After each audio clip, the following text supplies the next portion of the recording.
Hari Om.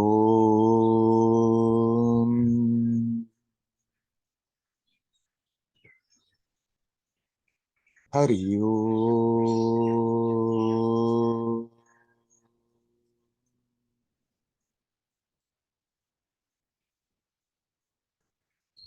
Hari Om.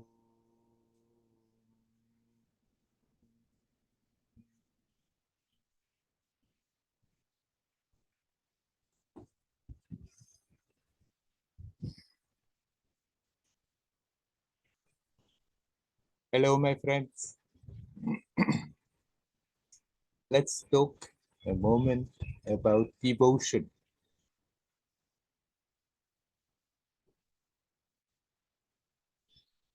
Every religion has a very devotional aspect. What does it mean, real devotion? Many times people think when we talk about devotion, it's devotional rituals. It's an external happening. And of course, these things may help. But what does it really mean, devotion? Devotion means that we really put our sincerity, our heart and soul into something. People can be devoted to all kinds of funny things. And if they are intense about it, then they will achieve something in that direction. They will put their energy into it. But if we are putting that devotion to the essence, then it is really a very speedy, powerful way of connecting consciously with God. One can be devoted to God with form, without form, with qualities, without qualities, whatever idea one has about God. But somebody who sincerely does self-inquiry is equally devoted, for it's that sincerity, that yearning in the heart to come back home, to come back home to the essence. Deep down, we all know our true nature is joyousness, is peace, is harmony, is expansive, full of creativity and beauty.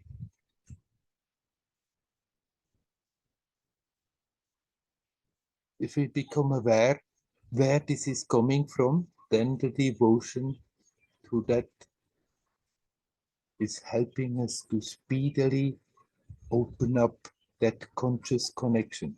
The connection is always there, but we forgot it and it's somehow buried. Somehow the interests we have built up in our growing up in this world have a bit buried that awareness where the fulfillment is really coming from. But once this is clear, then it should be easy to muster up that devotion. Still, the old habits will come, stand in the way, but if we are really longing for truth, then we will quickly recognize that, this is just disturbing and bringing the attention away from that what we are really looking for. Everybody wants to be happy deep down. Happiness then often is very superficially defined, hoping that one gets happy by accumulating all kinds of things, by having a great status in society, by so many things. But if we are observative, then we see this is not coming from there. Happiness is coming from our own essence, from the source. The sense of fulfillment is coming from our own source, our own essence, and not from anything. If we have that clear understanding, then the heart starts to open up and we really develop devotion. We need not do devotional practices. If somebody has a liking for that, if somebody has an inclination for devotional practice, they may be very helpful. Chanting, doing rituals, if it's done with a good spirit, they can be very helpful. But we can also do it totally without any of them. Just open the heart for truth, bringing in our passion.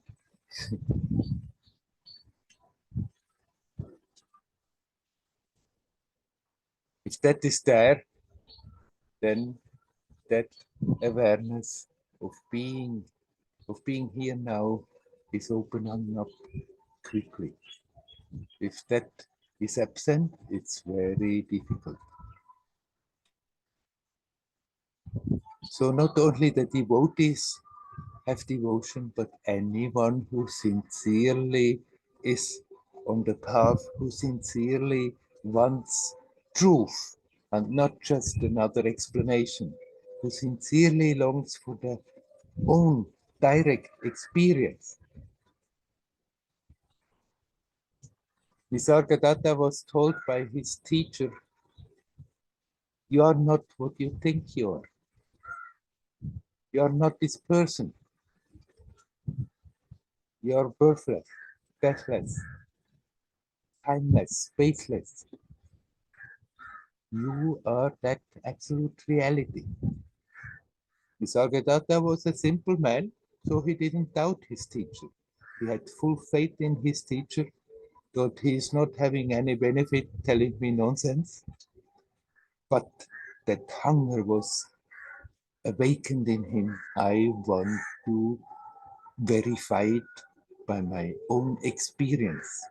And so he was putting his heart and soul into that, staying in the present as good as he could, whatever he did, looking after his family, trading his business, staying in his spare time in his little room, remembering his teacher, remembering his face, remembering his instruction, helping with just focusing on that sense, I am. This was true devotion.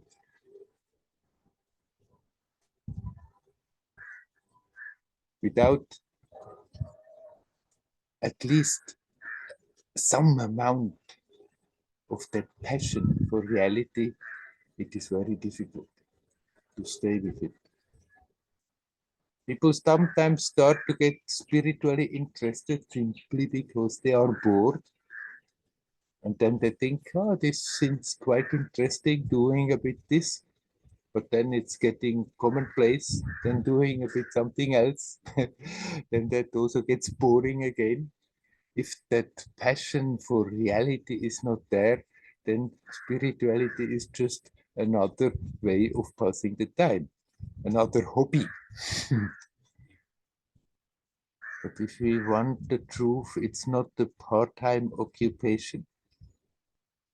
We can have our part-time in our daily life where we putting the undivided attention to that, where we are practicing with concentration, but then we need to develop that sincerity, that longing for reality. It's not that we have to give up all that is beautiful and nice, but we are really looking for that when we do that. Simply, finally, we look in the right direction. We look at a place where it can be found. It's in everyone. You are that. It's the source. It's the source that makes the experience possible. If we want to be happy, if we want to find peace, if we want to be fulfilled, we have to turn the attention back home to that source with devotion. Whether we are devotional, doing devotional practices or not, doesn't matter at all. If that devotion is there, we are bound to be successful.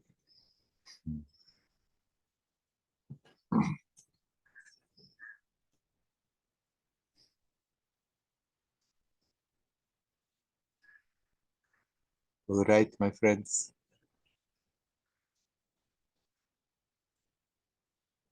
I stop talking about this subject and I'm asking you,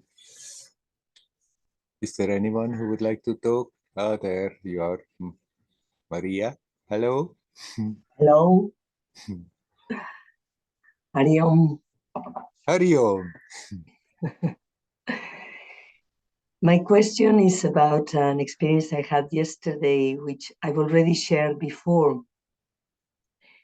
And yesterday I was much more aware. It's about the connection with the sun, the physical sun. Yes. I had mentioned that this summer I had a very profound experience of healing, feeling the healing that comes through the contact with the sun, the several hours in the beach, and feeling how the stress, the amount of the stress that I release from my body just simply by being sunbathing. Yeah.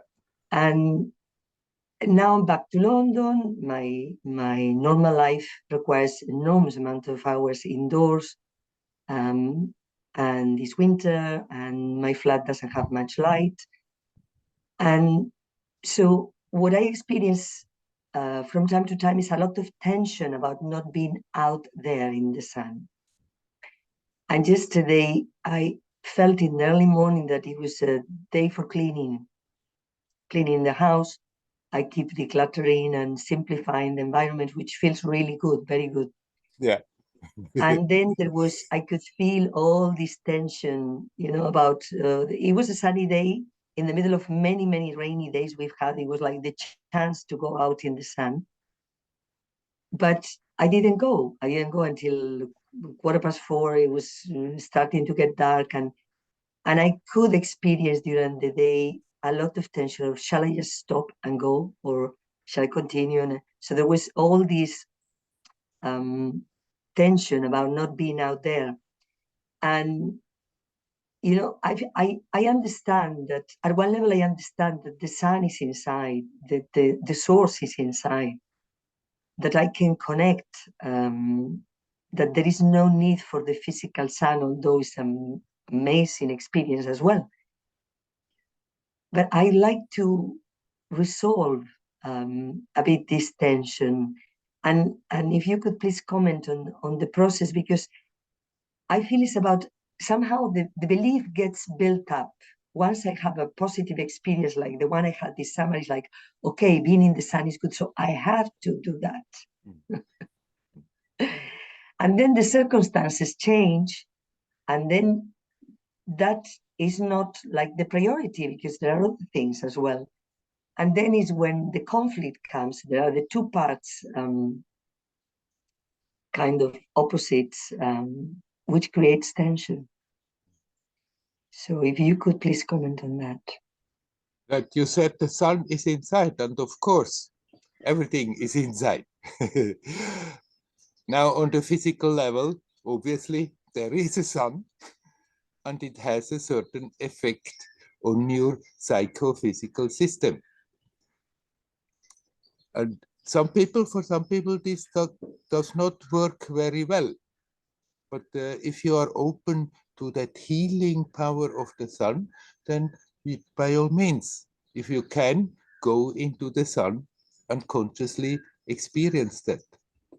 But then, of course, as you say many times in your day-to-day life, then you cannot be out in the sun, and there you can learn to connect also not only with the inner sun, but with the physical sun, even if you physically, your body is not exposed to that sun, because it has the more visible effect when we are out, the sun rays fall on our skin, and we feel the warmth and we feel immediately something, but there is a subtle radiance from the sun, which is really the healing aspect of the sun.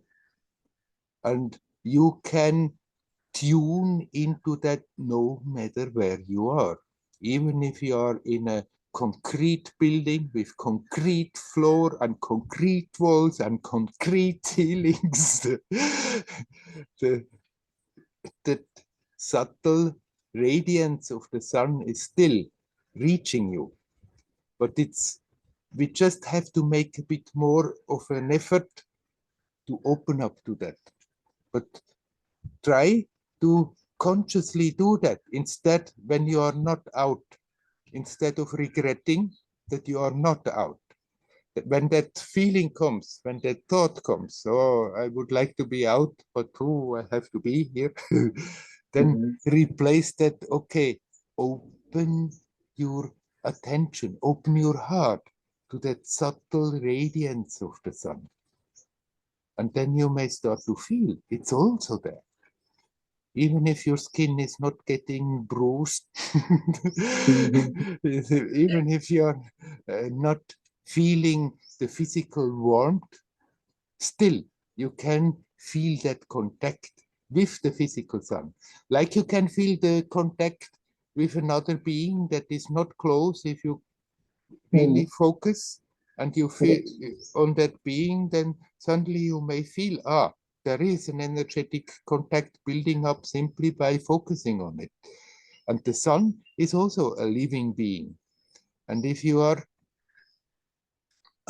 not simply metaphorical, a conscious living being, and if you even in the midst of a high rise, anywhere, totally closed off the rays of the sun that are visible, there you can open up to connect with that being, and you will start to feel that you get that healing experience even if you are not outside. I mean, I've spent once in one row 7 years without ever going in the sun. First, the first period, not for a long time, but the first period became quite physically weak because not getting the daily dose of sun rays on falling on the body, but then after that the body adjusts. And I did also daily really connect with the sun. Being there in my cave underground, doing also as a help the Surya Namaskaram exercise, the sun salutation yoga exercise, but just opening the heart to that being that is there as the sun. And I felt I'm getting all the benefit from what I could get if I would go out at the beach and lie there in the sun. So when the regret comes that I cannot go out and you become aware that this is happening, then just replace it with just opening up to that being that is there, blazing down from the sky. And you will start to experience that you can get that healing power of the sun no matter where you are.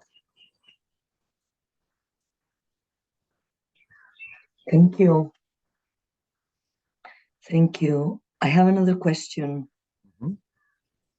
on a very different topic, but I've mentioned it before as well. Because yesterday, because I was cleaning at home for so many hours, it also comes up. It's another recurrent theme. Yeah. That feeling that something is going to go wrong for no reason. nothing. So, and particularly when there are moments where I'm feeling really good, and then it's like, oh, but something may go wrong. Yes. So it's like the spoiler Right. of the party. It's like I don't know. It feels a bit like an animal kind of instinct, almost like there is danger out there, and I need to watch out for that. No. So if you could please comment, I feel I need encouragement. I'm guessing what you are going to tell me. You're going to tell me to be aware, breathe and relax. That's But certainly when I hear it, but when I hear it from you directly, it does have more of an impact, and I feel I'm going deeper and I'm more ready to let that one go, because it's enough. It's enough of that, really. enough of that. Yeah. Enough enough of living in fear that is totally not justified. Huh? Yes, yes, yes. Right. It comes out of that identification. Me, I'm that person, and I need this and this and this in order to feel secure and to feel fine and to feel happy and to feel at ease. And then there can always so many things happen that this is being thrown over. All that order that I need in order to relax. And yeah, even if you are busy putting everything in order, then the feeling may come, but something may happen and boom, it's gone. Yeah. Yeah.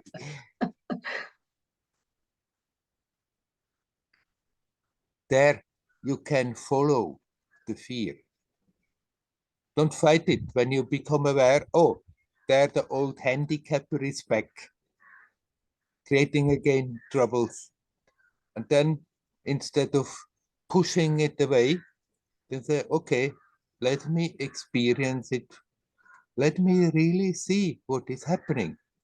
And let these thoughts come, let these feelings come.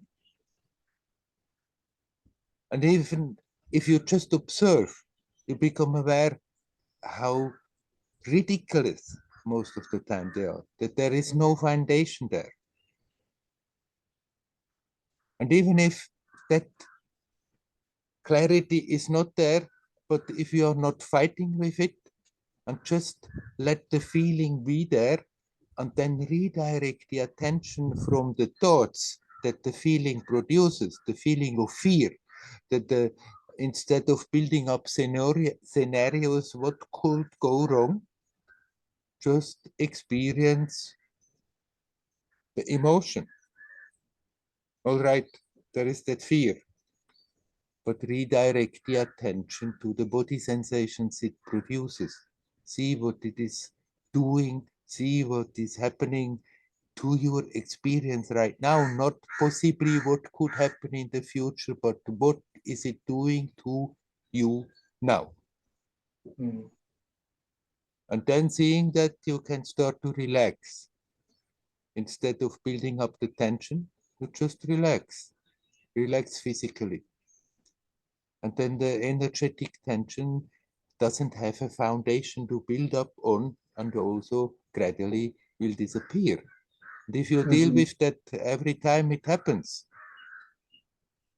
in this way, then the habit that it's coming back again and again gets less, and finally it leaves you in peace. Mm.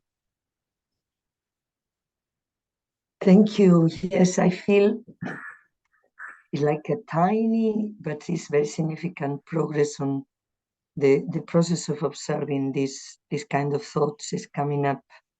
I'm much more able, and sometimes it makes me smile because it's like the amount of nonsense that is there. Yes, that's right. It's That phenomenal. already on that level of the thoughts, if we just observe instead of going along with it, it becomes often so meaningless. But Yeah. then if it's persisting, just shift from the thought level to the sensations it produces and deal with them on that level. and relax. And of course, you're right, centering, breathing, relaxing is always good. But it's good to hear it again and again. And when it comes directly from you, when I ask you the question, it has an energetic impact. So very good. thank you. Thank you for all the basics repeated again and again and again. You're welcome. Hari Om. Thank you. Hari Om. Thank you.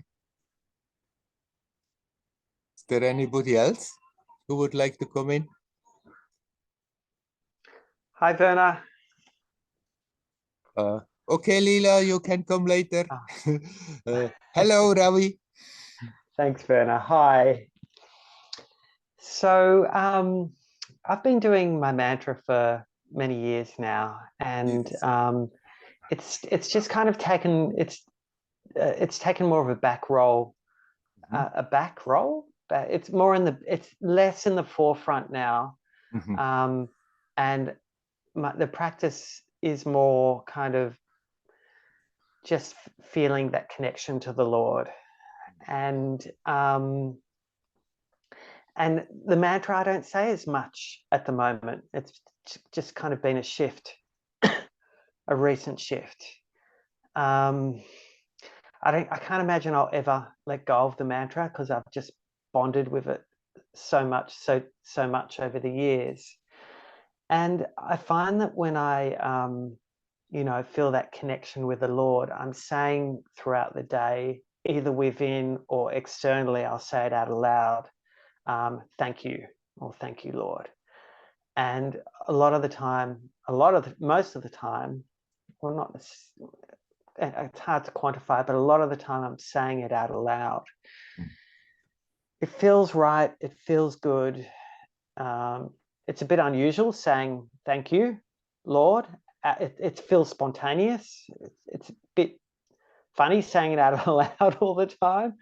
With the mantra, I said it softly. I said it in my head. I also, well, I guess we were told with the mantra also that if you kind of say it out loud, it can prevent you from going deeper. But for me, I always just said in my head, it was just very easy.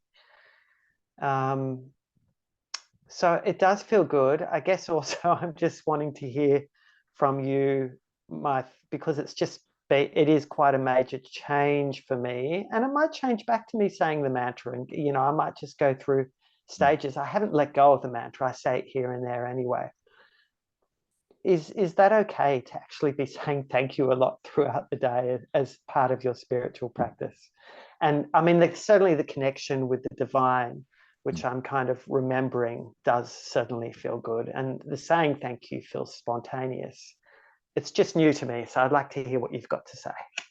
Right. And when it comes like that from the heart, spontaneous, then it's certainly a very good way of, in a very positive way, connecting with divinity. Just don't make it into a new mantra, that it becomes mechanic. Yes. Yes. You, with your mantra, you just be open. You don't have to push it away thinking it's now time to go beyond it. You don't have to hold on to. If it comes spontaneously more, that you feel again repeating your mantra more, let it come back and repeat it with heart, with soul, with love for divinity. And if it goes more in the background and you just start to feel the connection without repeating the mantra, then you need not hold on to mantra. Then you can let it go as it goes. So just leave it naturally as it happens. But as it has been a close friend and helper, don't push it away. Yeah. But don't be afraid that you do something wrong if it's sometimes going more to the background and you repeat it less. That's okay. But the purpose of the mantra, after all, is exactly that it should be a conduct to connect with the Lord, with that divinity. And if that connection is consciously there, then it doesn't matter if the mantra fades away. Sometimes Then it may come back and then it may fade away. Just let it happen as it naturally happens. Yeah, yeah. And the it's still what were the words you said? Something about consciously there. I mean, in itself, but it still requires practice. And I guess it's just got to, like, you know, like the mantra required diligence to remember to say it, come what may, whether I'm, you know, when I'm thinking to come back to it. So it's that conscious intention and practice and discipline, I guess, in itself feels like a bit of a practice, a little bit of a doing, but it also feels very good. And I just suspect that as long as the habit, which is stronger to be caught in the mind, is there, then that practice, that effort has to be there in order to connect. Don't be afraid of the doing, simply because many teachers say, yeah, no, doing is not good. You should not be doing. It's nonsense. As long as we are doing a lot of other stuff, then that doing is very helpful, positive. That, of course, for somebody who is rooted consciously in touch with that divinity, no effort is needed. And then there is no doing there. But as long as we, with our attention, slip away from that, don't be afraid of doing something.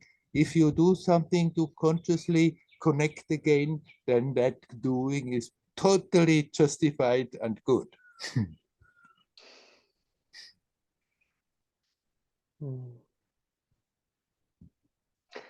Thank you, Werner. You're welcome. Hari Om. Hari Om.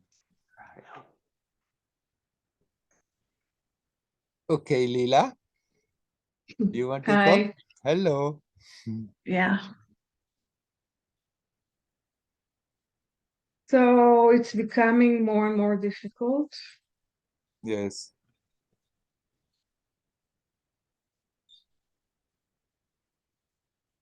And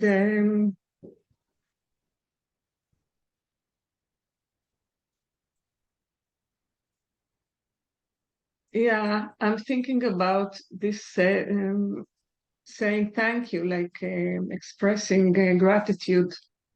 For me, it's very natural. It became like a state of mind. So many things became like a state of mind, such as being grateful to, like, as a really as a state of mind. The strongest maybe virtual quality is, and it's very strong, is being in the moment. So somebody here asked about hope. And also there was a meeting before with a teacher and somebody asked him about hope.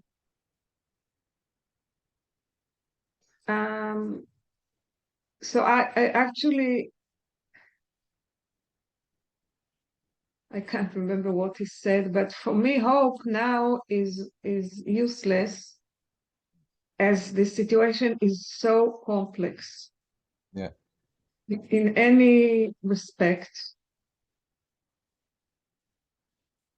So most of the time, I am very rooted in the present moment, very rooted, because there is no choice. I don't even have to do anything in order to that it happens. Yeah.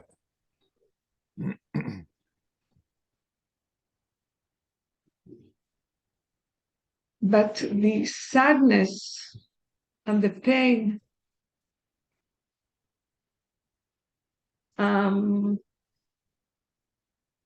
that I experience around me becoming more and more like more like pressure, like, yeah, you can see just my movement. Yeah. Pressing, and like there is no escape. Yeah. So some people manage to escape. Some people are good, very good in escapism. Yeah. And it's great to see, but I can't relate, of course, and I can't relate to them because they. And today specifically, it also feels like poor me on talk. Usually, I'm not so much any longer in poor me, but now today it's like I went away for a few days and it was wonderful. Yeah. Because it was quiet. Yeah. It's war here now all the time, specifically in the evening.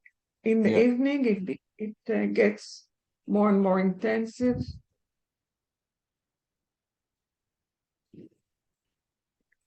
I'm not in danger, like, yeah, I mean, I'm not in Gaza now, and I'm not fighting. I'm not a soldier, so I am in danger. But yeah, so.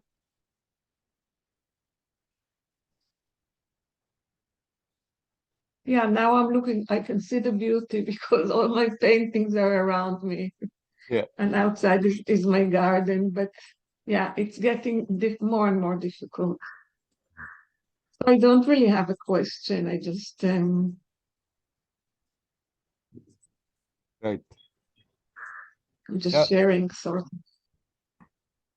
You said for you hope is useless. And if you feel like that, then you need not try to artificially produce hope. Now, for people who naturally that comes to hope for a better future, for that the things can arrange themselves, it depends how they are doing that. If the hope is sort of out of desperation and with self-pity and then cry for the poor me that it should get better, then of course it doesn't bring much positive. But if one means with hope that capacity that in spite of very negative circumstances, one is capable of projecting a vision that out of this something more positive can grow, then that hope is very constructive. It's not that we are losing the present, it's in the present. It helps if somebody kindles that kind of hope. It helps in the present now to connect, to open, to connect with the divinity, with the creativity, and through that hope, something of that creativity can flow in the present, in the situation, and influence it positively. So it's like everything, it depends totally how one does it. If one does it with self-pity, there is not much constructivity in it. There is not much positive energy flowing into it. In contrary, it can be just another expression of despair. But if we are not caught up in that self-pity, then there is nothing wrong. But you don't have to artificially try to develop that. Be in the present. And then when you feel that at times, because it looks so terrible, that feeling comes, poor me, then focus on that and see, this is something that I am producing. It's not something the situation produces. However bad it is, I'm producing it and it's destructive. It doesn't bring anything good into it. It just makes my state worse and worse. It eats up my life force. It eats up my energy. And there you can work on it, on that self-pity aspect, and let it go. And then just be in the present. See what's going on. Be aware of the sadness. of the people. Be aware that many people try to just escape the fact, and then that's how they have to deal with it. You cannot change that. If they come to you and ask you how you do deal with it, you can tell it, but you cannot go after them and tell them that doesn't help. They must somehow do as they can with the situation. But we can, even in the worst circumstances, learn to connect with that aspect that is not affected. And you basically doing that very good. But then if that self-pity thing comes in, then focus on that and see what it is doing and let it go again. Don't let it take root and become bigger and bigger. Yeah, I know. I know. Today specifically, I'm in the mode of self-pity, and it comes with a story, of course. Nobody answers the phone, my family, and they're all busy with their own day, their own things they're doing together, and I'm here alone. So it's like a story. Of course, I'm very aware of that.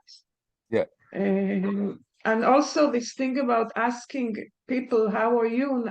Nowadays, you know, the language is kind of missing now, because people can't tell you how they are. I mean, most of us, because we don't have words to describe how we are. It's so bad. We don't have words. So yeah, it's not. Yeah, it's only that I don't think ever it has been so difficult. And also, even though the future is the future, and really, I'm not so connected to the future. But it doesn't seem so great. I mean, like, yeah, I'm going to have a new grandchild in 4 weeks, so it's like a light in the darkness. But altogether, it doesn't look so great. So, but again, we don't know. There's so many opinions, and so there's a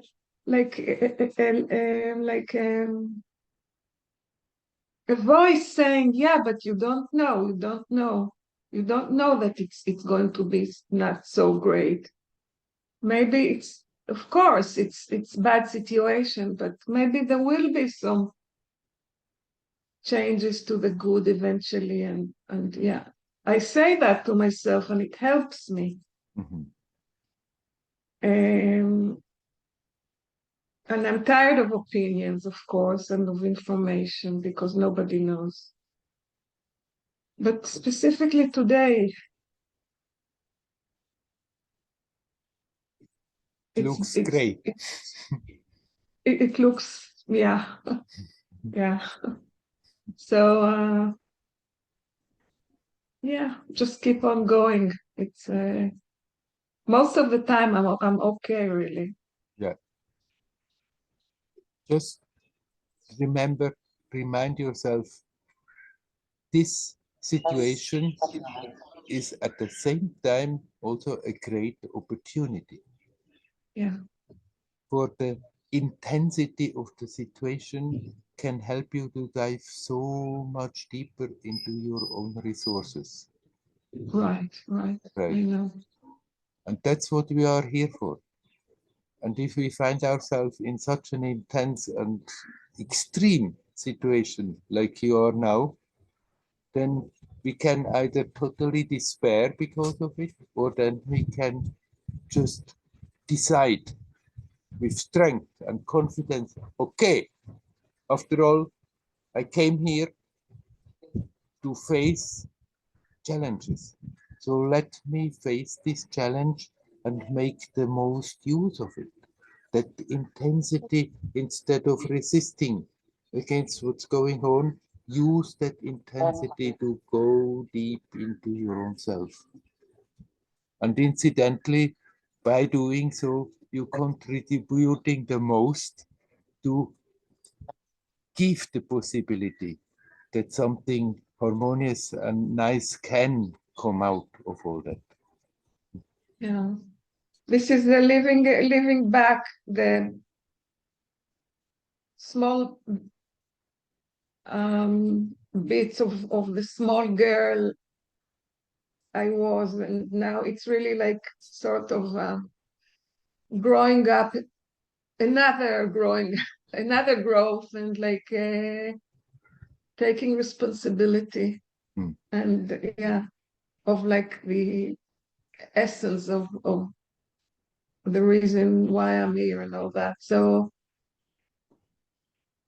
I understand. Yeah. Yes, you do. And then sometimes it's a bit easier and sometimes it's a bit more difficult. But Yeah. reminding ourselves again and again is very helpful. Yeah. Right. I wish you well and a lot of strength. Okay, Werner. Thank you. Bye. Hari Om, Hari Om.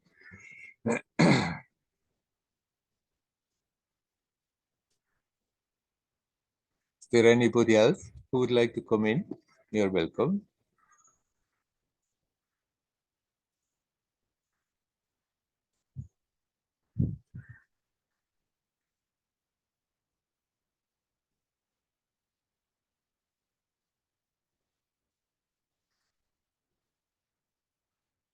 Sometimes people, when I tell them that no matter what the situation is, we can always make use of it. And they tell me, well, you can easily talk. You are living in a nice place. You are having a good situation. So it's easy to talk like this. But if you find yourself in very great external difficulties, then it seems to become meaningless to talk like this. But actually, it's not the case. It becomes more meaningful. This world is not as real as it appears. It's a magic show. We're tuning into this matrix in order to have experience. We're tuning into this magic show to have the opportunity to face challenges. And when the challenges are easily manageable, then it's easier to believe that. If the challenges have the tendency to become totally overwhelming, then of course it needs more sincerity, authenticity.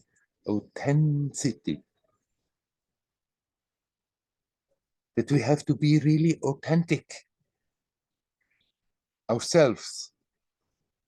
That we have that capacity that even in overwhelming circumstances we can remember, hey, I came here to face challenges, to face situations, happy situations, but also unhappy situations, and learn to connect with that divine essence no matter what.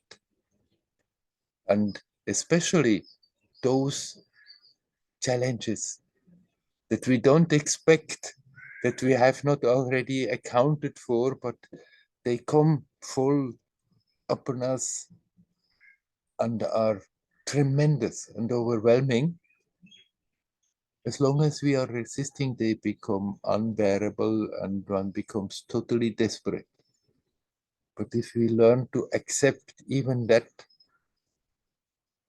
then out of that so much strength comes. That we really can make total use of the purpose why we have come here.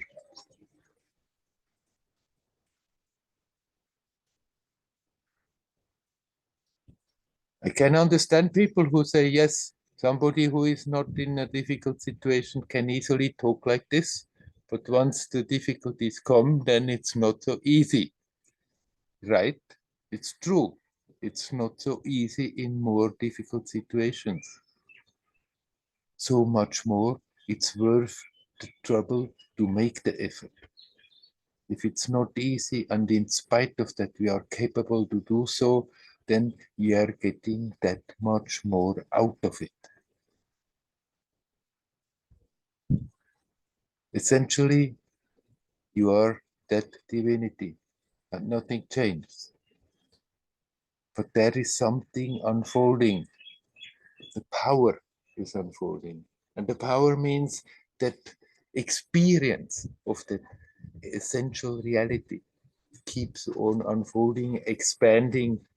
I mean, these are all words that are not really justifying, words that we know and give us a certain feeling, but it's not exactly a description because nothing can describe it exactly.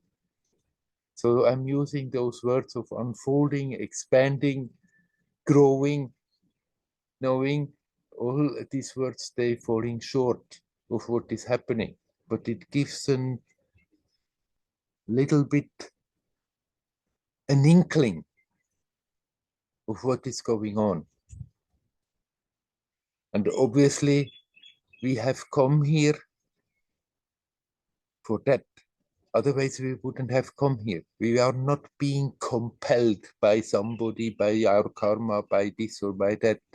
We come here because that being that is prior to time and space has decided this is a great opportunity for that growth.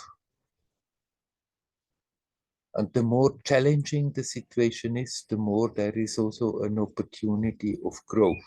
Growth that is there and stays there. Not like something that we are accumulating on this material level. It's there, we can accumulate, accumulate, accumulate. The moment we get out of this story, all is left back. But this growth, this strength that we are accumulating in this way is something that is there, that is added to that being's experience of its own divinity, of that own mystery of existence. The whole story does make sense. There was a time in my life I didn't believe that there is any sense in it. And Dhamma told me, yes, there is a purpose in all this. There is a sense in all this. And now I can full-heartedly confirm the whole damn story does make sense, and we came into it willing to change, to face challenges, knowing that by facing challenges there is that possibility of that unfolding process becoming very powerful. It's good to remind ourselves. And yes, it is easier to talk like this in easy circumstances, but it's even more important and even more valuable if one gets around to do so in very difficult circumstances. Even if they have if they seem to be overwhelming and totally beyond the capacity of managing them.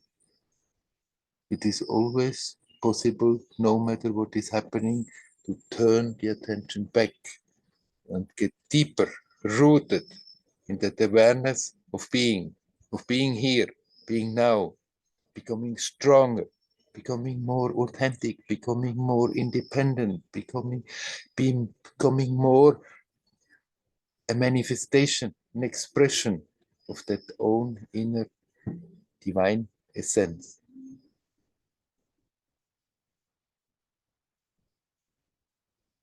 All right, I'm asking again. Would anybody like to say something? You're welcome to do so. Werner. I just Okay, want to let say Lila something talk. really short. Yes. Just to say something very short in respect of all the people in Israel that are going through horrible times, such as losing the whole family, or such as having kidnapped members of family in Gaza, and just to express my respect and yeah, because I spoke about myself, how difficult it is, and it was important for me to say that there are people that are going through situations that I have no idea. Right. And I admire them. And the people, Sorry? and the people in Gaza, that horror And the people, they are going yeah, through is unbelievable. unbelievable situations. So just to say, yeah, to mention. Right. Thank you, Dial. Dial, you can come in now. Hello, Werner. Hello, Dial.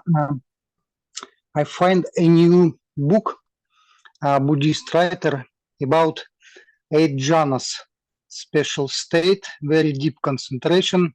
Yeah. And it clarified to me very much about the path, how so many ways actually to enlightenment, very different ways.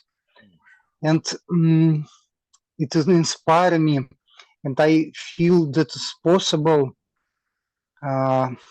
going to some special state of mind.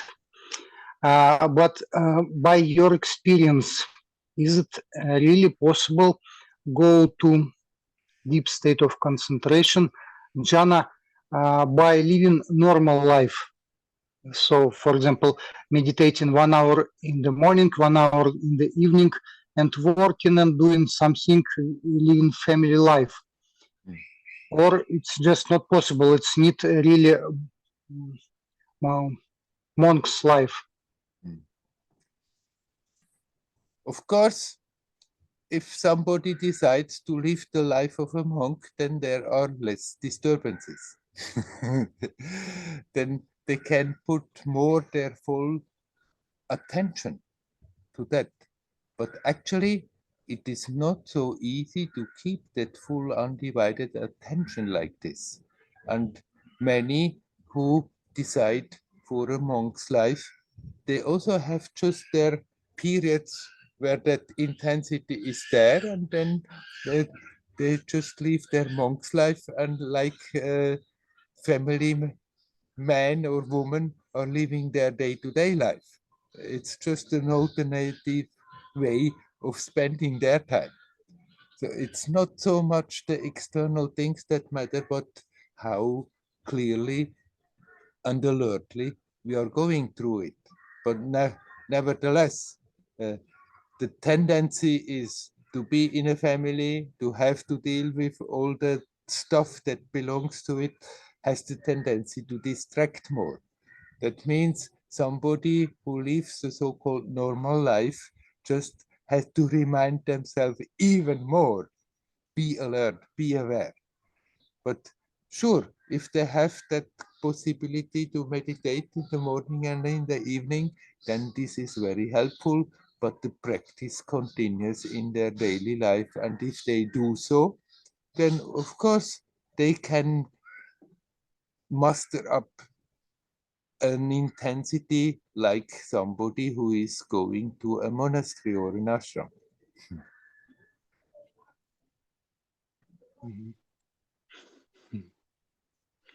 And I want to ask you, is it really when you get into deep state of concentration, you see vision, special light? You were a moment cut off. You asked whether it's true that when you go in deep concentration that you start to see lights. Is that the question? Yeah. Yeah. Yeah. You may. You need not, but you may. But even if you see so, don't think, now that's great. that's a touchstone of my spiritual advancement. Some people do a little practice and they see immediately all kinds of things. That doesn't mean that spiritually that they are necessarily very mature. They have just the sensitivity for that, and with a little practice, they may see and hear things, and others they may practice and see and hear very little, but becoming stronger and more mature and more mature. And what do I mean by being more mature?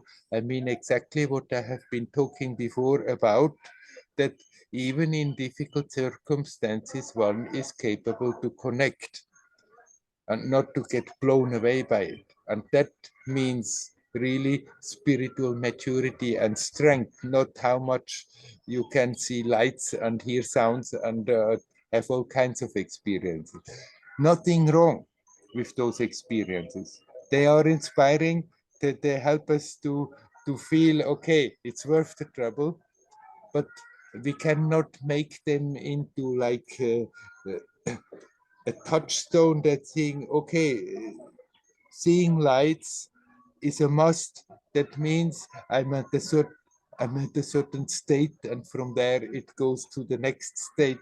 Because, as I said in the beginning, some people see immediately lights, some people see not lights for years and years, but become just stronger and calmer and more rooted, and that is the touchstone of maturity. Yeah, thank you, Werner. It's becoming more and more clear. Yeah. Hari Om. Hari Om. Very good.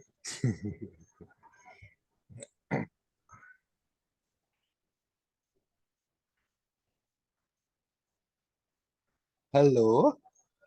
Hello. It's Andreas. Hello, Andreas. Hi. What can I do to develop more devotion? Because I feel I'm like somehow caught up in my daily life with, I mean, I have a daily practice of meditation, and I try to come back as much as possible to the present moment. But like, for example, yesterday evening after work, I meditated for 40 minutes, but the rest of the evening I just watched TV, and I asked myself, well, why didn't I continue? And but I rarely manage. It's kind of difficult. I mean, I'm not saying there is anything wrong with watching TV, as long as you keep it in a reasonable measure. And especially if you have been working with people and their problems, sometimes it may be very good to just relax like this a bit and put the attention in some entertaining thing. How can you develop more devotion? We are developing more devotion by looking very closely at ourselves, at our life, at what is going on, because the more we are looking alertly at ourselves, the more we see how we are creating moods, how we are creating emotions that hurt us, that pull us away from being natural, from being authentic, from being in touch with our reality. And the more we see that, the more naturally the longing comes that to be in touch more and more. And all the time if possible, and stronger and stronger. So the devotion comes with alert observation.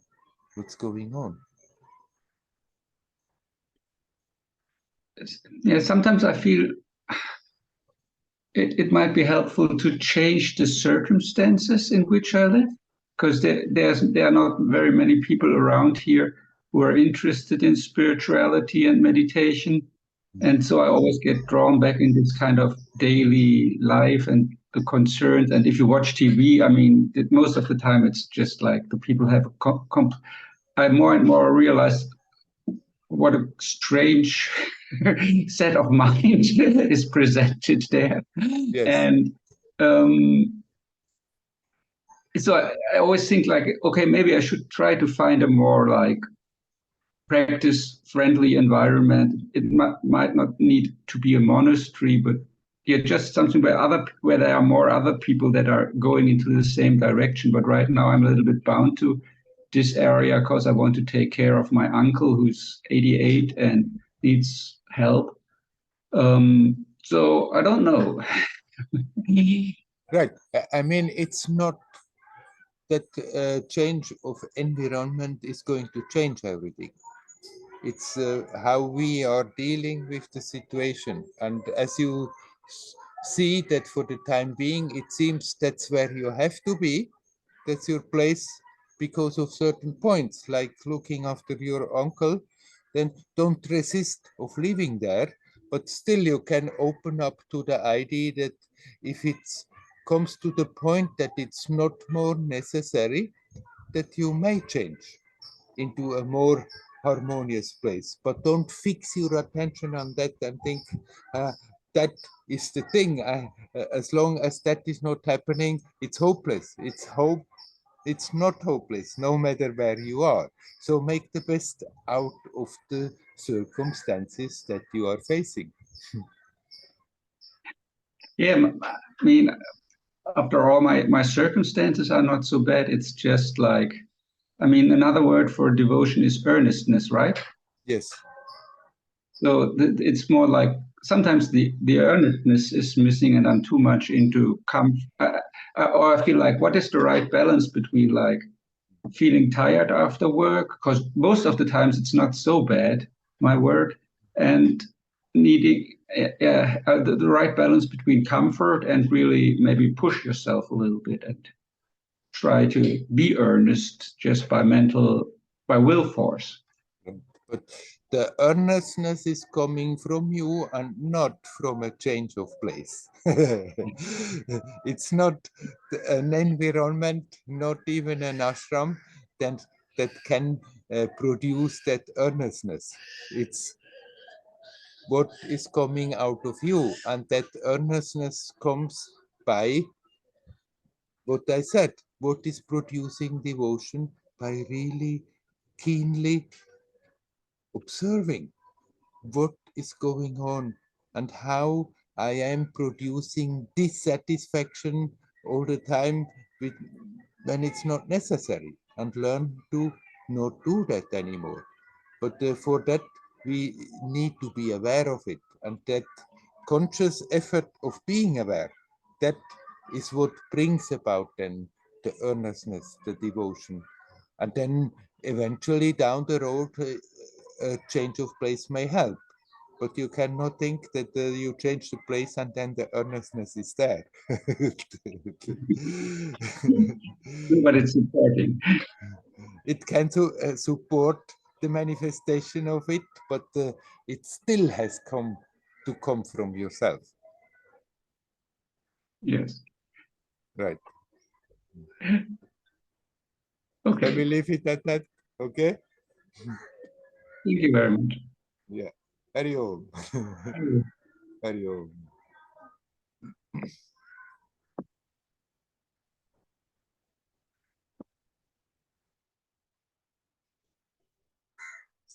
Is there anybody else who would like to come? I hope you have not too much disturbing background noise, that the background suppressor, noise suppressor is suppressing it. There's a lot of music going on, and on the top of that again, neighbors get that shout at each other. So better somebody say something, then we have other sounds than the background sounds that comes. Is there anybody who would like to come in?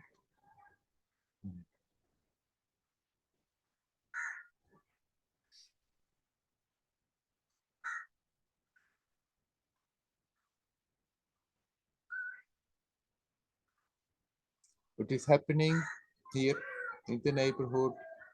People fighting with each other. What is happening in many places in the world where there are real problems, where there is war, it's a manifestation of something that is very active and is very life destructive, and desperately tries to gain more and more control. It's not simply in one place, it's around the whole world.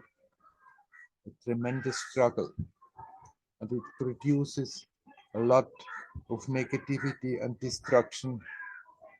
It produces a lot of pain and suffering in people in all kinds of ways. And I can just only repeat, each one individually can make use of the intensity of the situation. There are also forces that push and pull very much in the opposite direction, and they're becoming stronger. And by tuning into that, it becomes easier to remember why we are here, to remember that we can make use, no matter what the circumstances, whether they are pleasant or unpleasant, whether they are downright destructive and overwhelming, or whether they are peaceful and harmonious. We can make use of every moment to become more self-aware.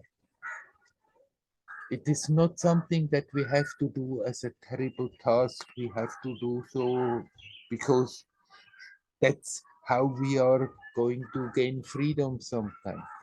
It's something that we can learn to do in a more joyous and playful way. And the more we are doing it, the more every situation becomes more bearable. Even in unbearable situations, that we become aware that even in an overwhelming, destructive situation, there is that joyousness in our essence, in our root, that cannot be destroyed, that cannot be affected. This is an intensive time, and that intensity of the time gives us also a great opportunity to really very powerfully dive into our own resources. Let's remember that. There is so much anger, so much hatred. I can see it in the places where things seem to be all right, but there is such an aggression so easily there in people now,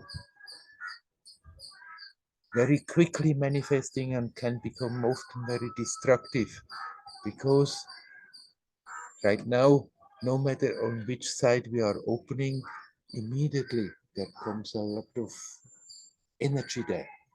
And there is a destructive energy flow. There is a destructive energy very active, that as soon as we are opening to that negative side, to destruction, to anger, to hatred, it's like it's taking over. It's making use of that situation and empowering people to get even worse, pulled into it. It's manifesting around here all the time also. There is no obvious reason for it. They would not have a reason really to fight with each other, but it's going on so much. And then it's in other places, it's not simply neighbors fighting with each other, but then it's countries, governments fighting with each other and throwing bombs and creating so much pain and destruction. And there is that power who totally supports that and feeds on it. But there is also that power that promotes harmony and beauty and joyousness, that is getting stronger and stronger. And it's doing the same thing. If you're opening up to that, immediately there is so much support. So it's worth the trouble to remind ourselves, be alert. And as soon as we become aware, we are slipping into the destructive side and are aware how easily it is to get more pulled into it, because there is an energy that is very alert and very happy if that is happening. That we are not doing that, that we can consciously open up to something beautiful, harmonious, peaceful, joyous, and immediately there is also a great support there. It may be subtle, not so easily perceived, like when the negativity comes, it's like a sledgehammer. Whereas that beautiful energy is subtler, but it actually in that subtle energy there is more power. There is more beauty, because expansion is more powerful than contraction. And that negative energy is doing only that, contract the consciousness, trying to cut people off from their birthright, to be connected with their own essence. There is something going on in the world that desperately tries to cut people off from that connection, from that conscious connection with their own divinity. And in this situation, it's even much more important that the alertness is there, that we're becoming aware how easily we slip on that side, and learn to consciously opening up to beauty, to harmony, to expansion, to become aware of our own natural being, to become aware that there is so intensely more to what can be, so infinitely more than just being like in a human existence, feeling separate and painfully struggling through the days from one day to another.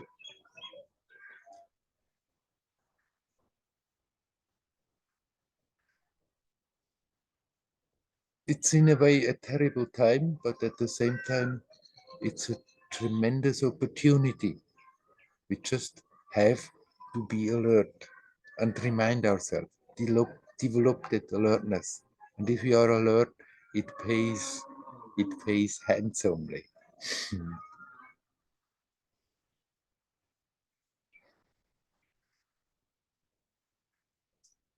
All right, my friends, let's stop with the official satsang with this for today. I wish you all well. Hari Om. Hari Om. Hari Om.